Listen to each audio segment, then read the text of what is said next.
उस रात बारिश बहुत तेज हो रही थी। बिजली की गड़गड़ाहट के साथ मेरी धड़कनें भी तेज हो गई थीं। मैं अकेली थी अपने फ्लैट में और तभी दरवाज़ा खटखटाया गया। मैंने दरवाज़ा खोला तो सामने वो था रवि, मेरे कॉलेज का सीनियर जो कभी मेरी आंखों से नींद चुरा लेता था। रवि भीग चुका था, उसके बालों से टपकती बूंदें उसकी शर्ट को और भी पारदर्शी बना रही थी। मैंने धीमे से कहा, अंदर आ जाओ। वो चुपचाप मेरे कमरे में आ गया। मैंने उसे तौलिया दिया, सर्दी लग जाएगी। वो मुझे देखता रहा जैसे मेरी आंखों में कुछ पढ़ने की कोशिश कर रहा हो। मैंने खुद को किचन की तरफ मोड़ लिया, पर उसके करीब आने की आहट ने मुझे रोक लिया। उसने मेरी कलाई पकड़ ली और धीरे से फुसफुसाया, क्यों लगता है जैसे इस रात ने हमें पास लाने की साजिश की है। उसका छूना मेरे रूह तक उतर रहा था। उस रात पहली बार किसी ने मुझे सिर्फ मेरी खूबसूरती के लिए नहीं, मेरी तन्हाई को समझकर छुआ था। उसने मेरी कलाई थामी हुई थी और मैं एक पल के लिए सब कुछ भूल गई। ना बारिश की आवाज़ सुनाई दे रही थी, ना ही दिल की धड़कनों की। बस वो था और उसकी आंखों की गहराई। मैंने खुद को छुड़ाना चाहा, मगर उसने धीमे से कहा, रुको, बस एक पल के लिए मैं तुम्हें महसूस करना चाहता हूँ। उसकी ये बात मेरे अंदर कहीं गहराई तक उतर गई। मैंने भीगी पलकें उठाकर उसकी ओर देखा और पहली बार अपनी झिझक को किनारे रखकर बस उसकी बाहों में समा गई। उसकी उंगलियां मेरी पीठ पर चलने लगी, हल्की सी सिहरन मेरे पूरे बदन में दौड़ गई। मैंने खुद को उसके और करीब पाया। वो मेरे कानों के पास आकर फुसफुसाया, तुम्हारी खुशबू मुझे बेचैन कर रही है। उसकी सांसों की गर्माहट मेरे गले पर महसूस हो रही थी। मैंने उसकी शर्ट की बटन खोलते हुए कहा, आज मैं भी खुद को रोक नहीं पाऊंगी। हम दोनों के बीच अब न तो कोई फासला था, न कोई डर, बस एक दूसरे को पूरी तरह महसूस करने की चाह। उसने मेरे गालों को अपने होठों से छुआ और मैं बस उस पल में खो गई। उसकी सांसें अब मेरी गर्दन पर उतर आई थीं, हर एक स्पर्श जैसे मेरी रूह को छू रहा था। मैंने कभी सोचा नहीं था कि किसी का इतना पास होना इतना खूबसूरत और पागल कर देने वाला भी हो सकता है। उसने मेरी कमर को अपनी बाहों में भर लिया। मैं उसकी छाती से लगी उस धड़कन को सुन पा रही थी, जो शायद मेरी धड़कनों से मिल एक हो चुकी थी। रवि, मैंने धीरे से पुकारा। उसने मेरी आंखों में देखा और बोला, तुम्हें पता है, ये रात हमेशा के लिए मेरी जिंदगी बदल देगी। उसने मुझे बिस्तर की ओर खींच लिया। बिजली की रोशनी खिड़की से होकर कमरे में फैल रही थी। उस रोशनी में हम दोनों की परछाइयां भी जैसे एक दूसरे में समा रही थीं। उसकी उंगलियां मेरी गर्दन से उतरती हुई मेरी पीठ तक गईं, एक सिहरन सी दौड़ गई। मैंने अपनी आंखें बंद कर लीं और बस उस लम्हे को जीने लगी। उसके होंठ मेरे होठों से मिले, धीरे धीरे, जैसे कोई अधूरी बात पूरी हो रही हो। मैंने उसकी शर्ट खोल दी। उसकी गर्म सांसें मेरे सीने पर महसूस हो रही थीं। हम दोनों अब एक दूसरे को सिर्फ छू नहीं रहे थे, हम एक दूसरे को महसूस कर रहे थे। हर एहसास गहराता जा रहा था, हर पल और करीब ला रहा था। उसकी उंगलियां अब मेरे बालों में उलझ रही थीं। उसके होठों की गर्माहट मेरी गर्दन पर उतर चुकी थी। मेरे बदन की हर नस, हर सांस अब बस उसी के लिए धड़क रही थी। मैंने कभी खुद को इतना कमजोर और इतना ताकतवर एक साथ महसूस नहीं किया था। हम दोनों अब बिस्तर पर थे। बिजली की रोशनी अब धीमी हो चुकी थी, पर हमारे बीच की गर्मी हर पल तेज होती जा रही थी। मैंने उसकी आंखों में देखा, वहां कोई हवस नहीं थी, बल्कि एक गहरी चाहत, एक बेजोड़ अपनापन था। उसने मेरी साड़ी की चुपचाप गिरती पिन को खोला और मुझे एक बार भी अजीब महसूस नहीं हुआ, बल्कि ऐसा लगा जैसे मैं अब उसकी हूं, सिर्फ उसकी। उसने मेरा चेहरा अपनी हथेली में लिया और बोला, अगर इस पल के बाद तुम मुझसे दूर भी चली जाओ, मैं हमेशा तुम्हें अपने सबसे करीब पाऊंगा।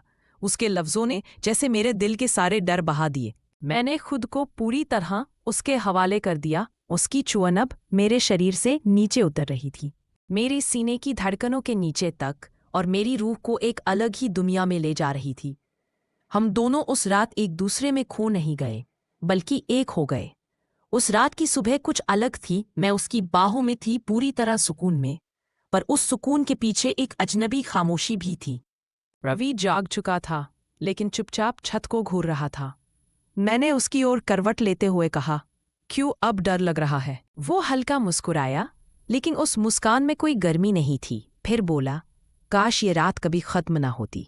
मैंने उसकी उंगलियां अपने हाथों में लेकर पूछा, क्या मैं अब तुम्हारे लिए सिर्फ एक रात की याद बनकर रह जाऊंगी? वो उठकर बैठ गया। उसके चेहरे पर अब एक अजीब सी बेचैनी थी। नहीं, उसने धीमे से कहा, लेकिन तुम्हें कुछ जानना जरूरी है। मेरा दिल धक धक करने लगा। उसकी आंखों में अब चाहत नहीं, अपराध बोध था। मैं तुमसे झूठ बोल रहा था। मैं पहले से ही एक रिलेशनशिप में हूं। मेरे कानों में जैसे बम फट गया। पलंग पर बैठी मैं उस पर यकीन नहीं कर पा रही थी। क्या? मेरी आवाज थर्रा गई। उसने मेरी तरफ देखा। वो रिश्ता खत्म हो चुका है, लेकिन उसने मेरा पीछा नहीं छोड़ा। और मैं खुद नहीं समझ पा रहा कि मैंने तुम्हारे साथ क्या कर दिया। मैंने खुद को चादर में लपेट लिया और एकदम चुप हो गई। मैं चुप थी, बिल्कुल चुप। उसकी बातों ने मेरे जिस्म से नहीं, मेरी रूह से कपड़े उतार दिए थे।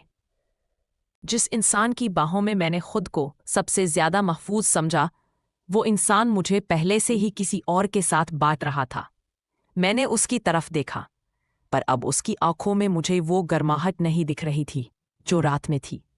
अब वहां सिर्फ झिझक, पछतावा और अधूरी सफाई थी। मुझे माफ कर दो, उसने कहा, लेकिन माफ करना उस वक्त मेरे लिए खुद से गद्दारी जैसा था। मैं उठी, कपड़े पहने और बगैर पीछे देखे बस इतना कहा, जिस्म बांटने से पहले दिल का हिसाब साफ रखना चाहिए रवि। मैं दरवाजे की ओर बढ़ी, लेकिन उसका हाथ मेरे हाथ पर आया। रुको, एक मौका दूं।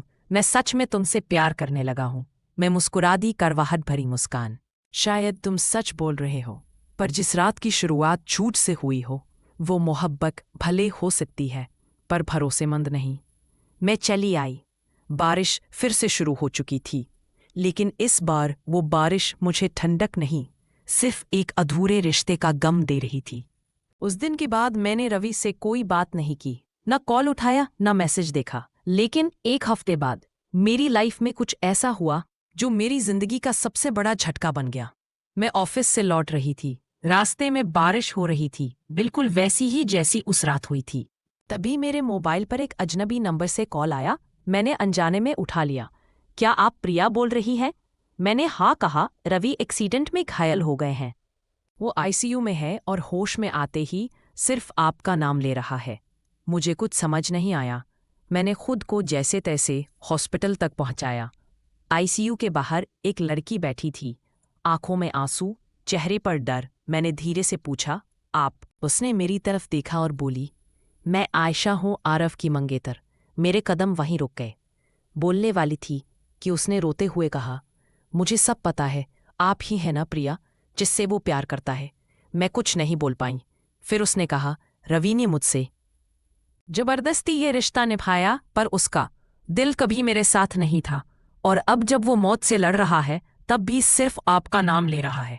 मैं कांप गई। जिस इंसान को मैंने ठुकरा दिया, वो आज जिंदगी और मौत के बीच सिर्फ मेरी मोहब्बत को याद कर रहा है। और उसी पल डॉक्टर बाहर आया और बोला, रवि होश में आ गया है, लेकिन उसकी हालत नाजुक है। वो सिर्फ प्रिया से मिलना चाहता है। मैं कमरे में दाखिल हुए। रवि बेहोश सा लेटा था, बदन पर पट्टियां, सांसें मशीन से जुड़ी और होंठ सूखे हुए। मुझे देखते ही उसके चेहरे पर हल्की सी मुस्कान आई, जैसे किसी अधूरी प्यास को आखिरकार पानी मिल गया हो। मैं बिस्तर के पास जाकर बैठ गई, उसका हाथ अपने हाथ में लिया और एक गहरी सांस लेते हुए कहा, पागल हो तुम, मरने की क्या जल्दी थी? उसने अपनी आंखें धीरे धीरे खोली। आवाज बहुत हल्की थी, लेकिन लफ्ज सीधे दिल में उतरते थे। माफ कर दो प्रिया, उस रात जो हुआ उसके पीछे मेरी नीयत नहीं, बस हालात थे। तुमसे सिर्फ जिस्म नहीं, पूरी जिंदगी चाहिए थी। मेरी आंखें भर आई। मैंने उसके माथे पर हाथ रखा और कहा, अगर जान बच जाए तो जिंदगी मेरी है, पर अगर छोड़कर चले गए तो वादा है मैं किसी और की नहीं होंगी। तभी डॉक्टर अंदर आया। उसने मेरी तरफ देखा और कहा, रवि की हालत अब धीरे धीरे सुधर रही है, और इसका क्रेडिट शायद आपको जाता है। वो आपकी मोहब्बत के सहारे ही जिंदा है। मैं बाहर आ गई, लेकिन मेरी टांगों में अब भी ताकत नहीं थी। रवि की मंगेतर आयशा पास आकर बोली, मैं उसे छोड़ रही हूं, क्योंकि अब वो मेरा नहीं, तुम्हारा है। जो मोहब्बत आईसीयू तक पहुंचे, वो मोहब्बत सच्ची होती है। मैंने उसका हाथ थामा और कहा, तुम बहुत मजबूत हो। तुम्हें किसी ऐसे इंसान की जरूरत है जो तुम्हें टूटने ना दे। अब मैं रोज हॉस्पिटल जाती हूँ, रवि को दवा से नहीं, अपने प्यार से ठीक कर रही हूँ। वो रात जो सिर्फ एक जिस्मानी पल लगती थी, अब मेरी जिंदगी की सबसे सच्ची मोहब्बत बन चुकी है। रवि अब पहले से बेहतर था, उसकी मुस्कान लौट रही थी और मेरी भी। हम दोनों एक दूसरे को देखकर बिना कुछ कहे भी सब समझ जाते थे। हर दिन हॉस्पिटल का कमरा हमारी मोहब्बत की दूसरी शुरुआत बन गया था। लेकिन किस्मत ने फिर से एक खेल खेला। एक दिन डॉक्टर ने मुझे अकेले बुलाया। चेहरा गंभीर था। प्रिया, हमें आपसे कुछ कहना है। रवि की रीढ़ की हड्डी में गहरी चोट आई है, शायद वो फिर कभी चल नहीं पाएगा। मेरे पैरों तले जमीन खिसक गई। मैं कुर्सी पर गिर पड़ी। क्या? नहीं, ये नहीं हो सकता। डॉक्टर ने सिर झुका लिया। हम पूरी कोशिश कर रहे हैं, लेकिन सच यही है कि उसके ठीक होने के चांस बहुत कम हैं। मैं चुपचाप कमरे में लौटी। रवि मुझे देखकर मुस्कराया। क्या हुआ? डॉक्टर ने फिर से डराया। मैंने आंसू छुपाते हुए कहा, नहीं, बस कुछ टेस्ट की बात कर रहे थे। वो मेरी आंखों में देखकर समझ गया। उसने मेरा हाथ पकड़ा और बोला, अगर मैं कभी चल न सका तो क्या तुम फिर भी मेरा साथ दोगी? मेरे आंसू अब नहीं रुके। मैंने उसका चेहरा अपने हाथों में लिया और कहा, तुम चल सको या नहीं, मेरी जिंदगी तभी चलती है जब तुम मुस्कराते हो। तुम्हारे पाँव नहीं, तुम्हारा प्यार मुझे जीने की वजह देता है। और उसी पल रवि ने अपनी जेब से एक छोटी सी अंगूठी निकाली। शायद मैं घुटनों पर बैठकर प्रपोज नहीं कर पाया, लेकिन क्या तुम मुझे हमेशा के लिए अपना बना लोगी? मैं रोते हुए हंस दी। मैं कब से सिर्फ तुम्हारी हूँ रवि। शादी बहुत सादगी से हुई। ना कोई बड़ी सजावट थी, ना शोर, बस मैं, आरव और हमारा सच्चा प्यार। वो व्हीलचेयर पर था, लेकिन उसकी आंखों में वही चमक थी जो पहली बार मुझे देखकर आई थी। मैंने लाल साड़ी पहनी थी, उसकी माँ ने मेरे हाथ में चूड़ियां पहनाई और उसने मेरे सामने सिर झुका दिया।